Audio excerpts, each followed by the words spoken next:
Hello friends, आज मैं आपको जो 5 जनवरी को सीटेट का एग्ज़ाम हुआ था उसका जो मैथ्स वाला पोर्शन है वो करवाऊंगी।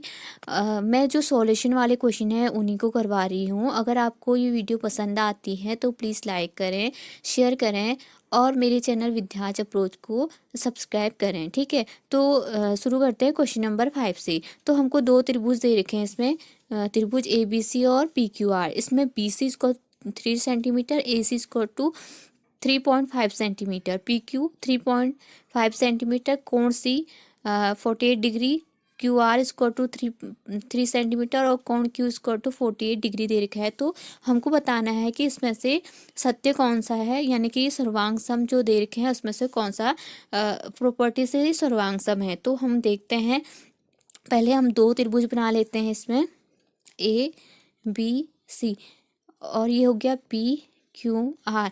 तो पहले हम देख पा रहे हैं कि इसमें जो पहले वाले की एक भुजा है वो दूसरे वाले त्रिभुज की दूसरी भुजा के बराबर है। ठीक है, वैसे ही इसकी जो भुजा है पहले वाले त्रिभुज की, उसकी जो भुजा है उस दूसरे वाले त्रिभुज के भुजा के बराबर है। इसी प्रकार क्या है, इसमें पहले वाले भुजा का एक कोण दूसरे वाले त्रिभुज के एक कोण के बराबर है। तो क्या है, हमको क्या देखा है, B C square to 3 centimetre. ठीक है, और क्या दे रखा है, A C square to 3.5 centimetre. ठीक है, और पी क्यू स्क्वायर टू कितना दे रखा है, पी क्यू 3.5 दे रखा है, और कोण सी दे रखा है 48 डिग्री।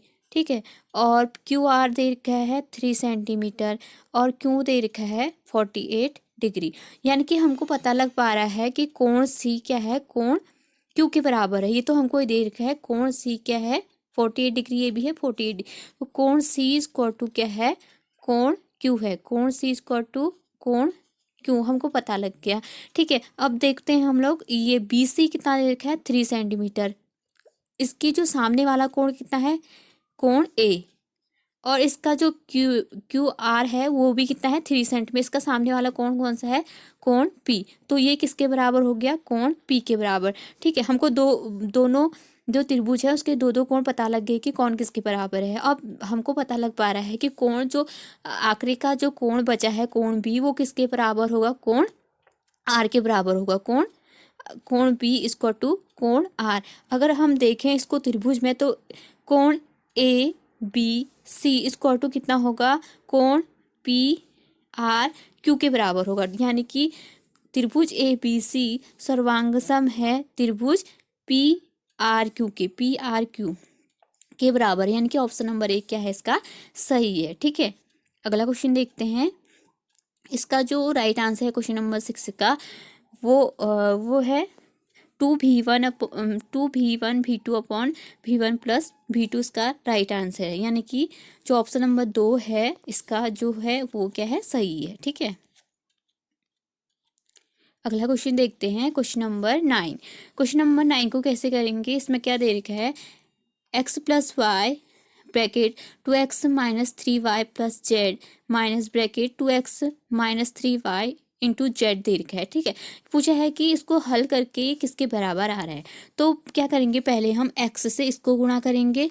ठीक है, क्योंकि हमको मल्टीप्लाई है ना बीच में यहाँ पे, फिर प्लस करके इसको इससे मल्टीप्लाई करेंगे, फिर इसमें से इसको क्या कर देंगे, माइनस करेंगे। तो कैसे करेंगे देखते हैं। एक्स से गुणा करके कितना आ रहा है, इसको पहले एक्स से करते हैं, कितना आ रहा है 2x स्क्वायर, फिर क्या आएगा माइनस, यहाँ पे माइनस है माइनस ही आएगा, 3xy, फिर x को किससे करेंगे, जेड से, प्लस x जेड लिखेंगे। फिर इसमें क्या है, हमारा बीच में क्या है, प्लस है, तो क्या करेंगे, प्लस करेंगे, इसको ब्रैकेट के अंदर लिखते हैं। y को इससे करेंगे, क्या लिखेंगे 2xy माइनस, फिर y को माइनस 3y से करेंगे तो माइनस आएगा, 3y स्क्वायर आ जाएगा। फिर क्या करेंगे, y से z को करेंगे तो प्लस y z आ जाएगा।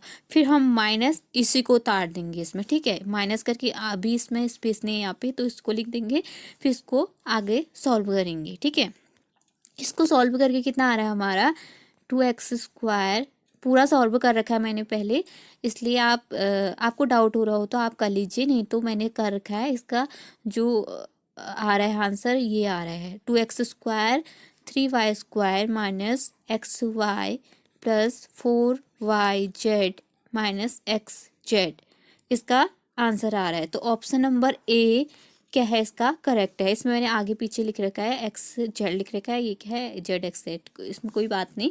तो ऑप्शन नंबर ए क्या है इसका सही आंसर है। अगला क्वेश्चन देखते हैं, क्वेश्चन नंबर 12। क्वेश्चन नंबर 12 क्या है, मान लीजिए कि आंकड़े 20, 11, 14, 8, 7, 18, 20, 27, 23, 53, 42, 15 के बहुलक, माध्यक और परिचर क्रमशः x, y और z है। तो 2x plus Y minus Z का मान ज्ञात करना है। तो हमको पहले क्या करना है, बहुलक निकालना है, माध्यक और परिचर निकालना है। ठीक है, इसमें से जो हमको आंकड़े दे रखे हैं, तो क्या करेंगे, पहले बहुलक। बहुलक मतलब क्या होता है, जो सबसे अधिक बार आ रहा है। इसमें सबसे अधिक बार क्या आ रहा है, 20 आ रहा है। एक बार यहाँ पे आ रहा है, एक बार यहाँ पे आ रहा है। बाकी जो भी अंक है वो एक एक बार ही है। सिर्फ 20 क्या है, 2 बार है। तो इसका जो बहुलक हो गया, बहुलक कितना हो गया, 20 हो गया। अब इसका परिसर क्या होता है, सबसे बड़ा अंक और सबसे छोटा अंक का जो डिफरेंस होता है वो क्या होता है, परिसर हो गया। तो परिसर, सबसे बड़ा अंक क्या है इसका 53। देख पा रहे होंगे आप, 53 इसका सबसे बड़ा अंक है। और सबसे छोटा अंक क्या है, 7 यहाँ पे है। तो इसको माइनस करके कितना आ रहा है, 19, यानी कि परिसर हमारा 19 निकल गया, बहुलक हमारा 20 नहीं निकल गया। अब क्या निकालते हैं, माध्यक। माध्यक निकालने के लिए हमको क्या बढ़ते हुए क्रम में लिखना पड़ेगा पहले, फिर हमको बीच का जो अंक है उनको लेने पड़ेंगे। पहले हम गिन लेते हैं कि बीच के अंक क्या क्या है। 1, 2, 3, 4, 5, 6, 7, 8, 9, 10, 11, 12, सॉरी 1, 2, 3, 4, 5, 6, 7, 8, 9, 10, 11, 12, 12 अंक है। क्या है, सम अंक है इसमें, यानी कि दो हमारे ऐसे बीच के अंक निकलेंगे, दो बीच के अंक निकलेंगे। अगर विषम संख्या होती तो उसमें सीधे सीधे निकल जाता हमारा माध्यक, क्योंकि एक ही उसमें बीच का अंक निकलता। लेकिन इसमें देखिए 12, 12 क्या है, सम संख्या है। तो हमको दो बीच के अंक इसमें मिलेंगे। पहले हम क्या लिख लेते हैं, 12। अगर 12 इसका 12 इसमें अंक हैं, तो क्या होगा, छठा और सातवां पद क्या होंगे, इसके बीच के अंक होंगे। ठीक है, इसको जोड़ के, छठा और सातवें पद को जोड़ के हमको बटे 2 करके हमारा क्या निकल जाएगा, माध्यक निकल जाएगा। तो पहले हम क्या कर लेते हैं, उसको बढ़ते क्रम में लिख लेते हैं। ठीक है, बढ़ते क्रम में कैसे लिखेंगे, पहले सबसे छोटा कौन सा है, 7, फिर है 8, फिर है 11, फिर है 14, फिर है 15, फिर है 18, फिर है 20। ठीक है, फिर 20 दिया है दोबारा। तो हमको ज़्यादा नहीं करना है, बस छठा और सातवां पद ही देखना है। तो 1, 2, 3, 4, 5, 6, 7, यानी कि 80 और 20 हमारे दो बीच के अंक है। इसको जोड़ते हैं हम, 18 प्लस 20 अपॉन 2 करेंगे। ठीक है, 8 इसको जोड़ लेंगे, 2, 3 बटे 2, 2 एकम 2, और क्या आएगा ये, 19। ठीक है, ये आ गया। तो 19 के हमारा माध्यक निकल गया। शायद मैंने परिसर थोड़ा सा गलत बना दिया, 53 से घटा के मैंने कुछ अलग ही लिख दिया वहाँ पे। तो परिसर क्या निकल गया, सबसे बड़ा अंक क्या निकला हमारा 53 और सबसे छोटा 7। तो इसको माइनस करके कितना आ रहा है, 46 आ रहा है। सॉरी, थोड़ा सा गलत हो गया, हो जाता है कभी। तो अब क्या लिखेंगे हम, बहुलक क्या आया हमारा, बहुलक आया 20। ठीक है, और माध्यक आया हमारा निकाल के 19 आया। और क्या आया, परिसर, परिसर आया 46। अब हमको तीनों को जोड़ के, क्योंकि इसको तीनों को, सॉरी हमको कुछ नहीं करना है, ये तो एक्स वाई, एक्स है, इसको एक्स मान रखा है इसने बहुलक को, और माध्यक को मान रखा है वाई, और परिसर को मान रखा है जेड। एक्स क्या है, बहुलक है, वाई क्या है, माध्यक है, और जेड क्या है, परिसर है। अब इसमें हमको इसका मान रख देना। तो कैसे रखेंगे, रखते हैं इसमें मान, 2x है, तो 2x का मान कितना था हमारा, x का मान था 20। ठीक है, प्लस y का मान कितना है हमारा, 19 है, और z का मान कितना था हमारा, 46 है। तो ये कितना हो गया, 40 प्लस 19 माइनस 46, तो ये 9, 5, 46। इसको अब घटा के कितना है, 59 माइनस 46 कितना आ रहा है, 13। तो इसका जो सही आंसर है ऑप्शन नंबर 4 है। ठीक है, अब करते हैं क्वेश्चन नंबर 14। क्वेश्चन नंबर 14 अच्छा क्वेश्चन है। इसमें क्या लिखा है कि किसी चतुर्भुज के कोण 3:5:3:4 के अनुपात में है, तब उस चतुर्भुज के सबसे बड़े कोण से 40 अधिक बार है। तो इसमें क्या करना है हमको, सबसे बड़ा कोण पहले कौन सा है वो देखना है, उसमें 40 जोड़ देना है, हमारा निकल जाएगा उसका आंसर। ठीक है, तो इसको x के रूप में लिखते हैं पहले हम लोग 3x। पहले ये पता होना चाहिए कि चतुर्भुज के जो चारों कोणों का योग कितना होता है, 360 होता है, तभी तो हमारा x निकल पाएगा। तो इसको सारा जोड़ते हैं हम लोग, 3x + 5x + 3x + 4x equal to कितना लिखेंगे, 360, क्योंकि चतुर्भुज के चारों कोणों का योग कितना होता है, 360 डिग्री होता है। तो ये सारा जोड़ के कितना आ रहा है, 15x। ठीक है, 15x इक्वल टू 360। अब x निकालने के लिए क्या करेंगे हम, 360 अपॉन क्या करेंगे 15, इससे भाग दे देंगे। इसको भाग दे के कितना आ रहा है हमारा, x इक्वल टू कितना आ रहा है, 360 अपॉन 15 आ रहा है। तो इसको भाग दे के आ रहा है हमारा 24। ठीक है, इसको भाग दे के 24 आ रहा है, x का मान पता लग गया। अब हमको रेशियो में ही देख पा रहे होंगे कि सबसे बड़ा रेशियो कौन सा है, 5x वाला। तो सबसे बड़ा कोण भी कौन सा होगा, 5x वाला। तो 5x का मान कितना हो गया, क्योंकि x का मान तो हमने निकाल दिया, इंटू क्या करेंगे 24। तो इसका मान कितना निकल रहा हमारा, 5 × 24, 5 × 24 करेंगे तो इसका जो मान है हमको अभी पता लग जाएगा। 5 चौको 20, 5 दूना 10, 2 12। अब इसमें हम क्या करेंगे, 40 जोड़ देंगे, क्योंकि हमको 40 अधिक लेके आना है ना। तो क्या करेंगे, 160 इसका जो आंसर है सही है। तो ऑप्शन नंबर 3 क्या है, इसका सही आंसर है। ठीक है, आगे देखते हैं क्वेश्चन नंबर 29 क्या है, इफ 3x की power m - 5x + 7 is binomial then the value s of m can be. मतलब कि पूछा है कि m की अधिकतम घात क्या हो सकती है। तो बायनोमियल में क्या होता है, अधिकतम घात क्या होती है, 2 होती है, क्योंकि x की यहाँ पे अधिकतम घात कितनी दे रखी है, 1 दे रखी है। तो यहाँ पे कितनी हो सकती है m की अधिकतम घात, ओनली 2। तो इसका सही जो आंसर है ऑप्शन नंबर 1। ठीक है, आगे क्वेश्चन करते हैं, क्वेश्चन नंबर 20। यदि 5y/2 इक्वल टू 25/4 है तो 3y² + 2y का मान बताइए। तो इसका मान बताना है, क्या करना है हमको, पहले इसमें से y का मान निकाल लेना है, फिर इसमें y का मान क्या कर देना है, रख देना है। तो y का मान निकालते हैं यहाँ से हम लोग, यहीं से करेंगे, यहीं से कर लेती हूँ मैं, 2 दूना 4। ठीक है, कट गया 5 × 5 = 25, यानी कि 5 सॉरी यहाँ वाला सारा कट गया, तो y बचा, यहाँ 5.2 बच गया। तो y इक्वल टू कितना निकल गया, 5.2। अब y का मान इसमें रख देते हैं हम। ठीक है, y का मान कितना निकला था, 5.2 × 5.2, क्योंकि 2 घात इसकी +2 5.2, यहाँ पे इंटू होगा, यहाँ से ही कट जाएगा। ठीक है, ये कितना आ जाएगा, 2 दूना 4, नीचे हर में 4 जाएगा। ठीक है, इसको सॉल्व करके कितना आ रहा है हमारा, 75/4 + 20/4, क्योंकि यहाँ पर 5 यहाँ पे क्या था, मैंने यहाँ पे सॉल्व कर रखा था। ठीक है, इसको टू कितना आएगा, 95/4। तो 95 को अब हमको सरल रूप में लिखते हैं, तो क्या इसको क्या लिख सकते हैं हम, 23/3/4 लिख सकते हैं इसको ही। कहीं पर ऑप्शन होगा इसका, ऑप्शन नंबर क्या है, 4, इसका क्या है सही आंसर है। ठीक है, अगला क्वेश्चन करते हैं, क्वेश्चन नंबर 22। क्वेश्चन नंबर 22 क्या है, रेसिप्रोकल निकालना है। अब 2 होल 1/3 डिवाइडेड बाय 3/5 का निकालना है। तो इसमें क्या करेंगे, होल इसमें क्या हो, रेसिप्रोकल क्या होता है, उल्टा हो जाता है। इसको सॉल्व करके हमको उसका उल्टा करना है, कुछ नहीं करना है बाकी। तो इसमें 3 दूना 6, 7/3 लिखेंगे, भागा कर देंगे 3/5। अगर हमको इसको गुणा में करना है, अगर हम इसको गुणा में लेके आना चाहते हैं, तो उसको क्या करेंगे, उल्टा 3/5 को क्या कर देंगे, उल्टा कर देंगे।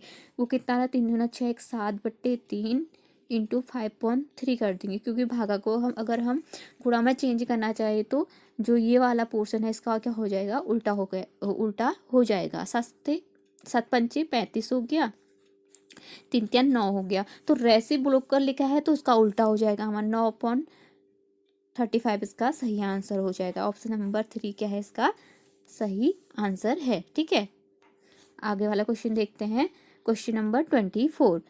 क्वेश्चन नंबर 24 क्या है, 23 की पावर 3 + प्लस 37 की पावर 3 के इकाई अंक क्या है।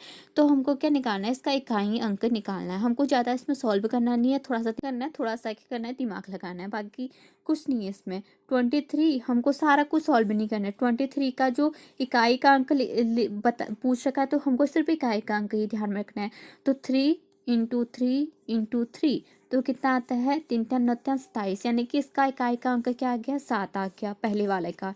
ठीक है, जोड़ना भी है हमको अभी, प्लस क्या करेंगे, अभी इसका पता नहीं है हमको, तो क्या इसका 7 हो गया, इसका भी याद रखेंगे। अब दूसरे वाले को करते हैं, 7 × 7 तो कितना होता है, 343 होता है। इसका इकाई का अंक 3 हो गया, इसका पहले का आया था 7, तो 7 + 3 कितना आएगा, 10 आएगा, यानी कि इकाई का अंक क्या आ गया, 0। ऑप्शन नंबर 2 क्या है इसका सही है। ठीक है, अब करते हैं क्वेश्चन नंबर 25। किसी लंबवृत्तीय बेलन के आधार का परिमाप 44 सेंटीमीटर है तथा ऊंचाई क्या है, 8 सेंटीमीटर है, तब उस बेलन का आयतन ज्ञात कीजिए। उस बेलन का आयतन ज्ञात करना है। आधार का परिमाप क्या होता है हमारा, आधार का परिमाप क्या, वृत्त की परिधि को ही क्या कहेंगे हम, आधार का परिमाप, क्योंकि ऐसा होता है ना, वो ऐसा होता है, क्योंकि बेलन ऐसा होता है, यानी कि इसका शेप जो आधार है, यही पूछा, ये क्या है, वृत्ताकार है, तो इसका परिमाप ही, इसकी परिधि ही क्या होगी, हमारी परिमाप होगी। यानी 2πr² कितना दिखा है हमारा, 44 सेंटीमीटर दे रखा है, और इसकी ऊंचाई कितनी दे रखी है, 8 सेंटीमीटर। ठीक है, 8 सेंटीमीटर इसकी ऊंचाई दे रखी है। तो 2πr से हम 2πr/44 करेंगे, यहाँ से r का मान निकल जाएगा। ठीक है, r कितना करेंगे, यहाँ से पाई का मान रखते हैं, 22/7 × 2 करेंगे। ठीक है, 44 क्या हो जाएगा हमारा, 44/7 r = 44। ठीक है, अब क्या करेंगे, 44 से 44 कट गया, तो r कितना निकल गया, 7। ठीक है, समझ में आ रहा है आपको, r हमारा निकल गया 7 सेंटीमीटर। तो बेलन का आयतन पूछा है, तो बेलन का आयतन क्या होता है, πr²h। ठीक है, पाई का मान हो गया 22/7, आर का मान 7 × 7 क्योंकि 2 बार है, एच का मान कितना है, 8 सेंटीमीटर। ठीक है, इतना है इसका जो मान है। अब इसको क्या करेंगे, हम सॉल्व करेंगे इसको। 22 × 7 × 7, 7 से 7 कट गया। ठीक है, अब 22 × 7 करेंगे, तो 7 दूना 14, 14 1 15, यानी कि 154 आएगा। इंटू क्या करेंगे, 8 करेंगे, 154 × 8 करेंगे, तो कितना आ रहा है, 1232 सेंटीमीटर स्क्वायर आएगा। ठीक है, इसका सेंटीमीटर क्यूब आएगा, सॉरी, सेंटीमीटर क्यूब इसका मान आ जाएगा। तो सही आंसर क्या है इसका, ऑप्शन नंबर 1 है। ठीक है, अब करते हैं क्वेश्चन नंबर 27। संख्याओं 29, 30, 31 ... 47, 48 में से एक संख्या यादृच्छिक रूप से चुनी जाती है। इसकी क्या प्रायिकता है कि चुनी गई संख्या एक अभाज्य संख्या नहीं है। यानी कि हमको प्रायिकता निकालनी है, हमको संख्याएं दे रखी है और अभाज्य, याद रखिएगा हमको क्या निकालनी है, अभाज्य संख्याएं नहीं है करके, यानी कि भाज्य संख्याओं की प्रायिकता निकालनी है यहाँ से यहाँ तक। ठीक है, तो हम क्या करेंगे, पहले लिख लेते हैं। 29, 30, 31, 32, 33, 34, 35, 36, 37, 38, 39, 40, 41, 42, 43, 44, 45, 46, 47 और 48 तक दे रखी है। ठीक है, तो हमको क्या चेक करना है कि अभाज्य इसने थोड़ा सा यहाँ पे दे दिया, अभाज्य संख्याएं नहीं है दे रखा है, तो हमको भाज्य संख्याओं की प्रायिकता निकालनी। तो हम पहले चेक करते हैं कि इसमें अभाज्य संख्याएं कितनी हैं। 29 एक अभाज्य संख्या होगी। पहले टोटल संख्या गिन लेते हैं हम लोग, 1 2 3 4 5 6 7 8 9 10 11 12 13 14 15 16 17 18 19 20। टोटल कितनी है, 20 संख्याएं। याद रखिए टोटल 20 संख्याएं हैं, और इसमें अभाज्य संख्याएं कितनी है ये चेक करते हैं। 29 अभाज्य संख्या है, 30 नहीं है, 31 भी है एक अभाज्य संख्या, 32 नहीं है, 33 भी नहीं है, 34 भी नहीं है, 35 भी नहीं है, 36 37 है, 38 भी नहीं है, 39 भी नहीं है, 40 भी नहीं है, 41 है और 41 है, 42 नहीं है, और 43 भी नहीं है, 43 है, ठीक है, 44 नहीं है, 45 नहीं है, 46 नहीं है, 47 है, ठीक है। 1 2 3 4 5, 1 2 3 4 5 6, 6 संख्याएं क्या है हमारी अभाज्य संख्या है सारी। 20 में से 6 संख्याएं क्या है, 20 में से 6 संख्याएं क्या है हमारी अभाज्य संख्या है सारी। और क्या है भाज्य अभाज्य, और हमको निकालना है भाज्य संख्याओं की प्राइस। टोटल कितनी है 20। हम क्या करेंगे इस 20 में से 6 घटा के अपॉन 20 कर देंगे, ठीक है। तो हमारी क्या निकल गई है 14/20। अब इसको काट लेते हैं थोड़ा सा, 2 7 14, 2 कम 2 0, यानी कि 7/10 इसका सही आंसर ऑप्शन नंबर 3, ठीक है। अब करते हैं क्वेश्चन नंबर 28। क्वेश्चन नंबर 28 में क्या देखा है, किसी त्रिभुज ए बी सी में डी भुजा बी सी का मध्य बिंदु इस प्रकार है कि A D square to C D है। यदि कोण बी स्क्वायर टू 37 डिग्री है तो कोण सी बराबर है। तो कोण सी का मान बताना है कि हमको कितना है। पहले हम त्रिभुज बना लेते हैं। एक त्रिभुज है ए बी सी, ठीक है। इसमें डी भुजा डी डी भुजा बी सी की मध्य बिंदु यहाँ पे क्या है डी है, ये मध्य बिंदु है, यानी कि यहाँ और ये क्या होंगे बराबर होंगे एक दूसरे के। मध्य बिंदु ए डी ए डी बराबर है सी डी के, सी और डी के। ये इसके बराबर भी है, ठीक है, ये इसके बराबर भी है और ये इसके बराबर भी है, ऐसा ही दे रखा है ना। तो और ये दे रखा है 20 = 37 डिग्री दे रखा है, यानी कि इसके सामने का कोण और इसके सामने का कोण भी तो बराबर होगा। अगर ये जो भुजा है ये इस भुजा के बराबर है तो इसके जो सामने का कोण है इसके सामने के कोण के बराबर तो होगा। ये तो 8th में दे रखा है हमको। तो क्या करेंगे हम लोग कोण कोण क्या करेंगे, तो ये क्या था, ये भुजा इस भुजा के बराबर है तो कोण जो ये वाला एंगल है इस वाले एंगल के बराबर भी होगा। तो क्या हो जाएगा, यानी कि ये 37 हो तो ये भी क्या होगा, ये वाला कोण 37 हो गया, यानी कि 37 + 37 अगर हम करें तो कितना आता है 74। तो हम इसमें क्या करते हैं, जो इसमें बाह्य कोण वाला फॉर्मूला लगाएंगे अब, ठीक है। तो ये बाह्य कोण जो है इसका, ये वाला कोण इन दोनों कोण के बराबर होता है, यानी कि ये वाला कोण कितना हो गया हमारा अब 74 हो गया। और ये भुजा बराबर है तो इसका जो सामने वाला कोण है ये और इसका जो सामने वाला कोण है ये क्या होगा बराबर होगा, यानी कि अगर ये x होगा तो ये भी कितना होगा x होगा, ठीक है। अब हमको पता लग गया कि ये वाला जो त्रिभुज बना हमारा इसका जो तीनों त्रिभुज जो तीनों कोणों का योग हुआ कितना होता है 180 डिग्री होता है। तो हम इससे क्या x का मान निकालेंगे, तो क्या होगा हमारा x प्लस कितना होगा 74 आया था बाह्य कोण वाला निकाल के हमारा = 180 डिग्री।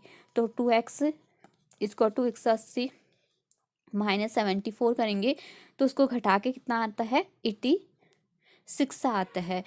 तो 2x = 86, तो x = 80, इससे इसको काटेंगे 2 चौको 8 2 3 6, यानी कि 43 डिग्री कितना आ गया हमारा x आ गया, ठीक है। यानी कि हमारा जो कोण है कोण सी वो हमको पता लग गया। ये भी तो x था ना, जब हमने ये किया था ये x था और ये x था, ये हमारा क्या निकल गया 74 निकला था, ठीक है। तो ये कोण x वाला हमारा कितना निकल गया था 43 डिग्री। तो इसका जो सही आंसर ऑप्शन नंबर 3 है, ठीक है। अब करते हैं क्वेश्चन नंबर 29। किसी कोण x के पूरक और संपूरक कोणों का योग 140 डिग्री है, तब 2x - 10 डिग्री का मान कितना होगा। ये इजी क्वेश्चन है, कुछ नहीं करना। पूरक कोण क्या होते हैं, दोनों कोणों का योग कितना आना चाहिए हमारा 90 डिग्री, और संपूरक कोण में कितना आना चाहिए 140 डिग्री आना चाहिए। तो माना क्या करते हैं हम, दो पूरक कोण क्या है x और क्या है y है, ठीक है। तो क्या करेंगे हम x + y क्या करेंगे क्या करेंगे 90, क्योंकि ये पूरा कोण है। तो x अगर हम x का संपूरक कोण z माने तो = कितना है, इसको जोड़ के 180 80 डिग्री आएगा। ठीक है, ये तो हमको पहले से ही पता है कि ऐसा होता है करके। ठीक है, और हमको क्या यहाँ से हम x का मान निकालेंगे और इसमें रख देंगे। अब हम इसको सॉल्व करते हैं।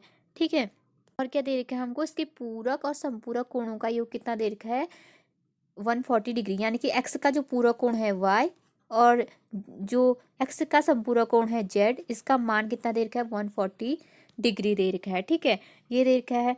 तो अब हम क्या करेंगे, इस वाले इक्वेशन और ये वाले इक्वेशन को सॉल्व करेंगे। ठीक है, ये वाला इक्वेशन और ये वाले इक्वेशन को क्या करते हैं, सॉल्व करते हैं। क्या करेंगे हम, ये वाले इक्वेशन और ये वाले इक्वेशन को सॉल्व करेंगे। यानी कि y प्लस जेड इसको 140, x प्लस जेड इसको 80 को सॉल्व करते हैं। ठीक है, क्या था, y प्लस जेड इसको 140 और क्या था, x प्लस जेड इसको 180 था ना। अगर हम इसको माइनस करें तो क्या आएगा, अगर हम दोनों को माइनस करें तो क्या आएगा, जेड से जेड कट गया। लेकिन अगर हम ये वाले क्वेश्चन को पहले लिखे तो कोई बात नहीं। तो क्या करेंगे हम, x माइनस वाई, नीचे से ऊपर को घटा रहे हैं हम लोग इसलिए कर रहे हैं। हाँ, तो 180 में से 140 किया तो 40 आ गया। ठीक है, x माइनस वाई इसको टू कितना आ गया, 40 आ गया, 40 आ गया ना। ठीक है, अब क्या करेंगे हम लोग, क्या आ रहा था हमारा पहला, जो पहले वाले क्वेश्चन था उससे फिर और सॉल्व करते हैं। तो x plus Y square to कितना था, 90 था, जो हमारे पूरा कोण के लिए किया था। और क्या आ रहा था, माइनस एक्स, माइनस में आ रहा था उस टाइम पे, मैंने बोला नहीं, minus X plus Y square to कितना आ रहा था, 40 डिग्री, जो अभी हमने निकाला। तो एक्स से एक्स कट गया तो 2y स्क्वायर टू कितना आ गया, 65, नहीं कितना आ रखा है, 90 में से 40, 50 आ गया। ठीक है, तो y स्क्वायर टू कितना आ गया, 50/2 आएगा। तो y स्क्वायर टू 25 डिग्री आ गया, y स्क्वायर टू 25। अब y स्क्वायर टू 25 है तो अब हम यहाँ से x का मान निकालते हैं। x का मान कैसे निकालेंगे, y के मान को रख के, जैसे क्या है, x plus Y square to 90 है, स्क्वायर टू 90 है, तो y का मान 25 है। तो 19 माइनस 25 करेंगे तो कितना है, x का मान कितना है, 65 डिग्री। तो इसमें हम रख देंगे अब इसका मान 2 इंटू 65 डिग्री माइनस 10 डिग्री। तो इसको सॉल्व करके कितना आ रहा है, 2 पंचे 10, 2 छक्के 12, 13 माइनस 10 इसको टू 120 डिग्री। इसका क्या है, आंसर है ऑप्शन नंबर 3। ठीक है, आगे वाला क्वेश्चन करते हैं। भुजाओं 24 सेंटीमीटर, 25 सेंटीमीटर, 7 सेंटीमीटर वाले एक त्रिभुज का क्षेत्रफल 14 सेंटीमीटर लंबाई वाले एक आयत के क्षेत्रफल के बराबर है, तब उस आयत का परिमाप ज्ञात करना है। हमको क्या दे रखा है इसमें, त्रिभुज इसमें ये त्रिभुज दे रखा है, त्रिभुज की भुजाएं दे रखी है और आयत की लंबाई दे रखी है। इसका क्षेत्रफल, जो त्रिभुज का क्षेत्रफल है और आयत के क्षेत्रफल क्या है, बराबर दे रखा है। तो हमको सीधे सीधे करना है, ये क्या है, समकोण त्रिभुज है। तो हम चेक कैसे करेंगे, जो सबसे बड़ा वाला जो भुजा है यानी कि 25 है, उसका इकाई का अंक इसको वर्ग करके कितना आ रहा है, 5 आ रहा है। और 7 का अगर वर्ग करें इसको टू कितना, इसका इकाई का अंक 9 आएगा। और प्लस करेंगे, क्योंकि हम समकोण त्रिभुज का वो सूत्र लगा रहे हैं ना। तो 24 का अगर हम इकाई के अंक का वर्ग करते हैं तो 4 चुके 16, इसका इसका अंक 6 है, तो इसका 5, इसका इकाई का अंक भी 5 आ रहा है, इसका भी 5 आ रहा है। तो ये क्या दे रखा है हमको, एक समकोण त्रिभुज दे रखा है। तो त्रिभुज का क्षेत्रफल क्या होता है, 1/2, आधार क्या हुई इसकी 24 और आधार गुणा ऊंचाई होती है।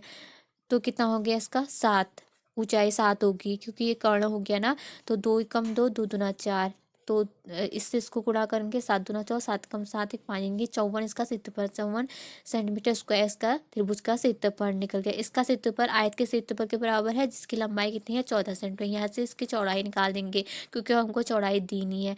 अब इसे 14 से हम 54 को भाग करते हैं, 54/14, 2 सत्ते 14, 2 दूना 4, 2 सत्ते 14।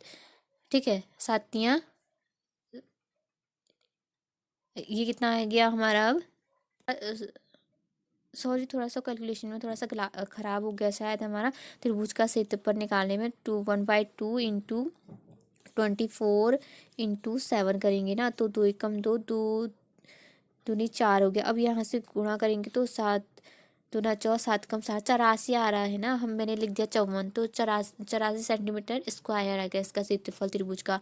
तो इसका क्षेत्रफल जो है किसके बराबर है, आयत के क्षेत्रफल के बराबर। इसका क्षेत्रफल क्या होता है, लंबाई गुणा चौड़ाई। लंबाई दे रखी है 14 और चौड़ाई हमको दे नहीं रखी है, तो यहाँ से हम चौड़ाई निकाल लेंगे। तो चौड़ाई 84 अपॉन क्या आएगा 14 आएगा।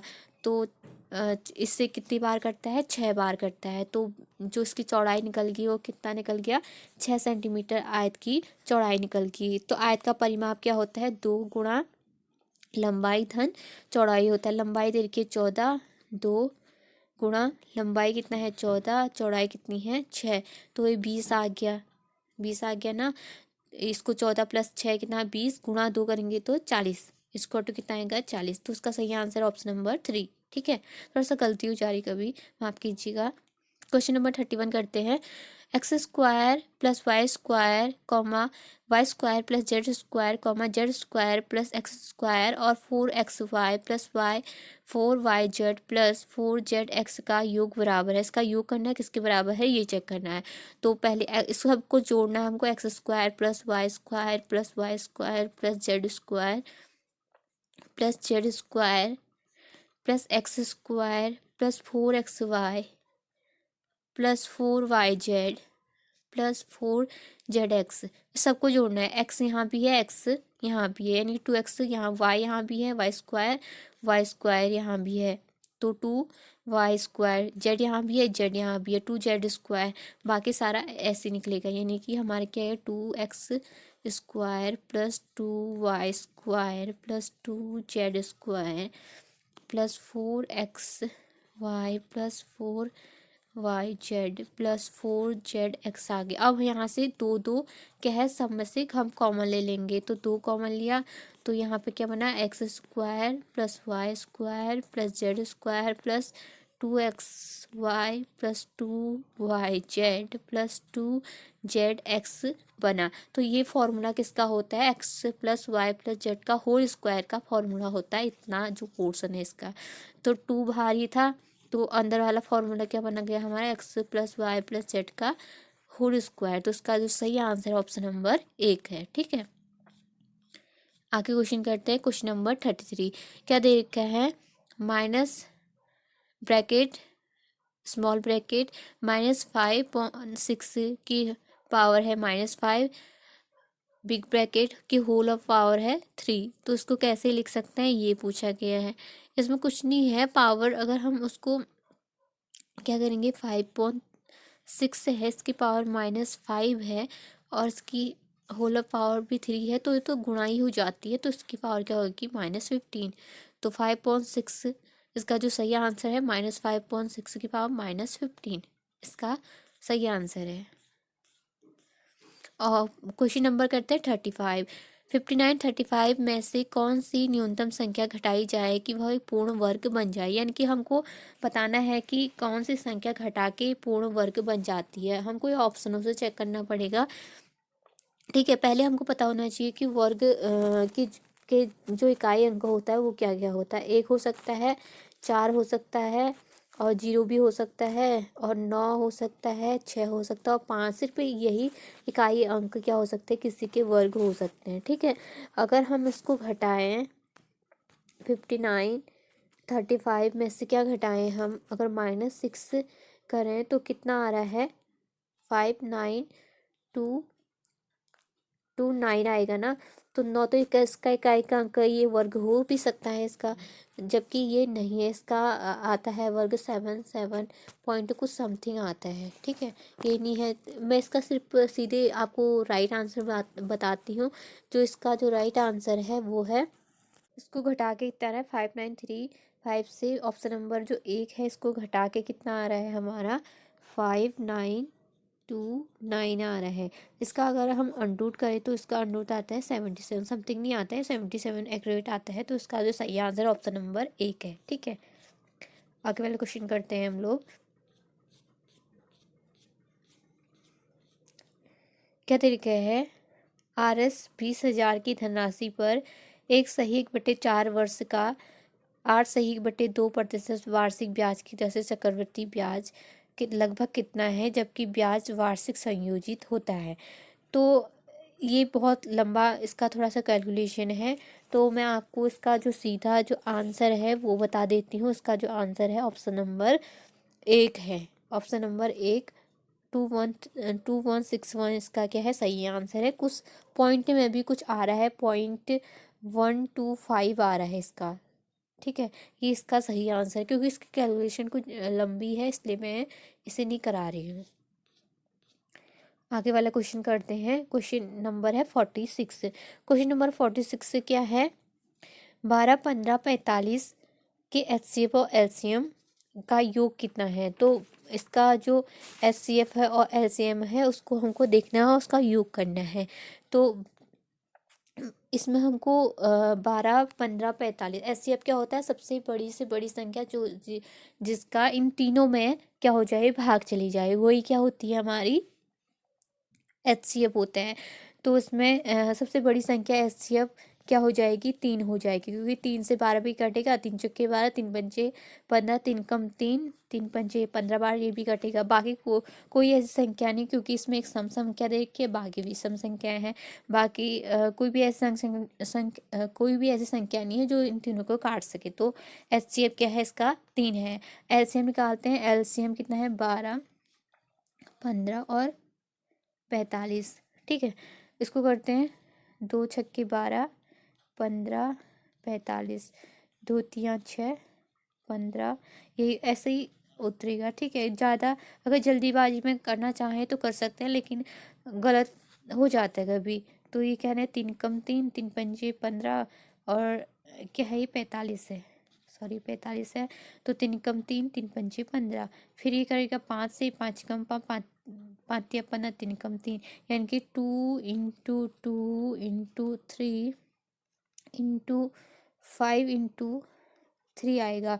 इसको गुणा करके कितना आ रहा है हमारा, इसको गुणा करके 180 आ रहा है, ठीक है। सारा एलसीएम क्या आएगा हमारा, 180, और एचसीएफ आ रहा था हमारा 3। तो इसको जोड़ना है हमको, तो प्लस करेंगे तो 183 इसका सही आंसर है, ऑप्शन नंबर 4। आगे वाला क्वेश्चन करते हैं।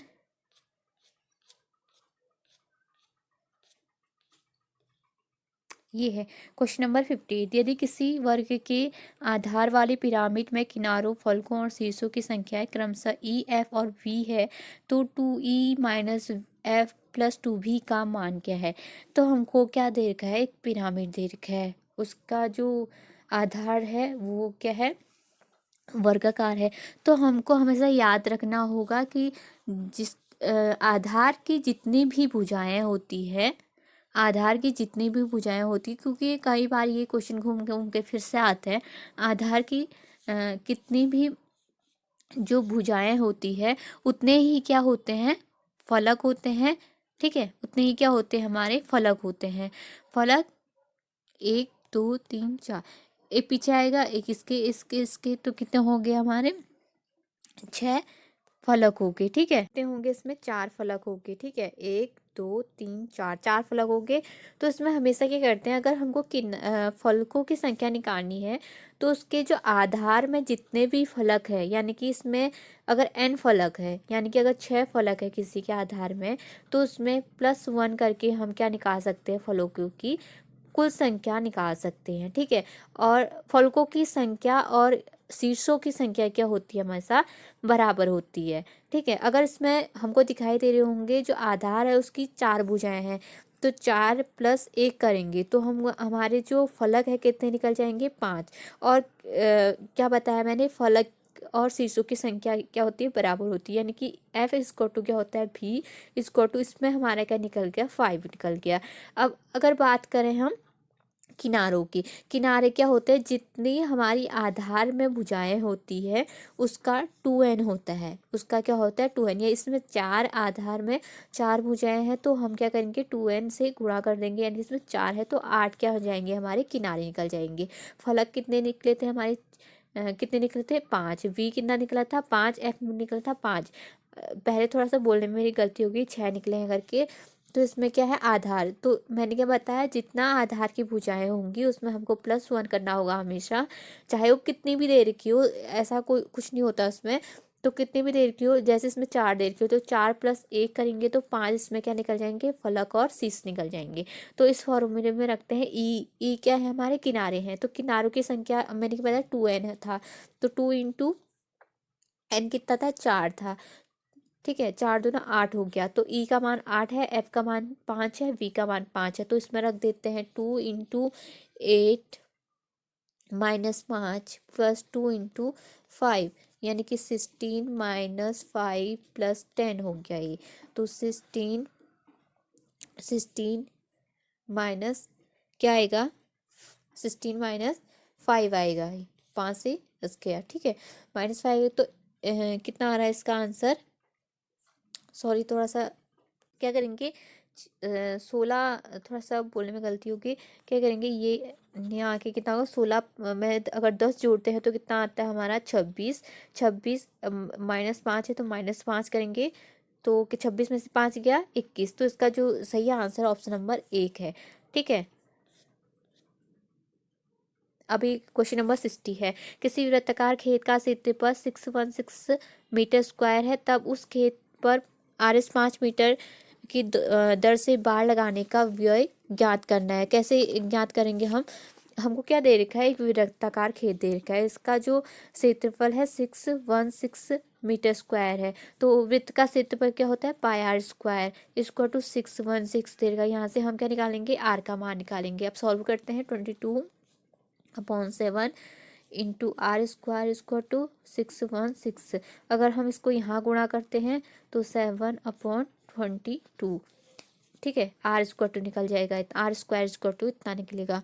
ठीक है, तो इसको सॉल्व करके कितना आ रहा है, इसको सॉल्व करके 196 आ रहा है, इसमें कटेगा ना, इसको काट कूट के कितना आ रहा है 196 आ रहा है, r², अगर 196 का अंडरूट निकालेंगे तो r निकल जाएगा, 196 का अंडरूट क्या होता है 14 होता है, तो r² हमारा 40 निकल गया। तो हमको क्या निकालना है, बाड़ बाड़ लगाना है, यानी वृत्त कार जो खेत है उस पे क्या लगाना है हमको, बाड़ लगानी। तो बाड़ तो हम पूरी जगह लगा नहीं सकते इसके अंदर, सिर्फ हम क्या करेंगे इसके चारों ओर लगाएंगे, चारों ओर को क्या कहते हैं, इसकी पर्दी होगी, इसकी चारों ओर क्या होगी, पर्दी होगी। तो 2πr में ही हम क्या लगाएंगे, बाड़ लगाएंगे। तो इसका मान निकालते हैं, 2 इंटू 22/7 पाई का मान इंटू r कितना निकला था 14, तो 2 दूना 4, सॉरी 7 दूना 14 हो गया, 2 दूना 4, 2 दूना 4, 4 44 इंटू 2, ये वाला 2 अब हो गया, तो 88 सेंटीमीटर क्या हो गया, इसकी वृत्त की परिधि होगी, यानी कि 88 सेंटीमीटर स्क्वायर, सॉरी 88 सेंटीमीटर में हमको क्या लगाना है, हमको बाड़ लगानी है। और 1 मीटर की लंबाई कितनी है, 5 है, तो 88 मीटर की कुल लंबाई कितनी हो जाएगी हमारी, 5 × 40, 5 × 40, 4 44, तो इसकी लंबाई, इसके जो कुल रुपये लगेंगे कितने लगेंगे, 440 रुपये लगेंगे, क्योंकि 1 मीटर की जो 5 रुपये लग रहा है 1 मीटर में, तो 88 जो मीटर है उसमें कितना रुपये लगेगा, 440 रुपये लगेंगे। अगर आपको ये वीडियो पसंद आ रही है तो प्लीज़ लाइक करें, शेयर करें और मेरे चैनल को सब्सक्राइब ज़रूर करें। थोड़ा सा कहीं पे मिस्टेक हो जा रही है, उसके लिए माफ़ी चाहूँगी। Thank you so much.